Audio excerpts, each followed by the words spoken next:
ગાંધીનગર અને પાલનપુરથી ગુજરાત એટીએસે 3 આતંકી ડોક્ટર અહમદ મોહયુદ્દીન સૈયદ, મોહમ્મદ સુલેલ અને આઝાદ સુલેમાન સૈફીને ઝડપી પાડ્યા છે.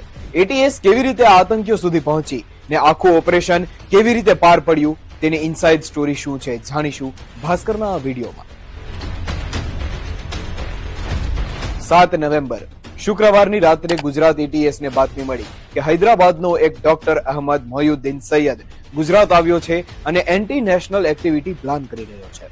માહિતી કન્ફર્મ થતા જ પીઆઈની એક ટીમને અડાલજ ટોલ પ્લાઝા પર મોકલી દીધી ને જેવી આરોપીની કાર દેખાઈ એટલે પ્લાન મુજબ 3 ટોલ ગેટ બંધ કરી દીધા, જેનાથી આરોપીની કાર ટ્રાફિકમાં ફસાઈ ગઈ. એટીએસે આતંકીની કાર તપાસી તો તેમાંથી 3 હથિયારો અને કેસ્ટર ઓઇલ મળી આવ્યો. આરોપીની પૂછપરછ કરી તો તેણે કહ્યું, હું અબુ ખદીજા નામના એક વિદેશી વ્યક્તિ સાથે વાત કરતો હતો. એણે મને કહ્યું હતું કે ગુજરાતમાં આવીને હથિયાર લઈ જજે ને મળતી માહિતી મુજબ આતંકી ડોક્ટર અહમદ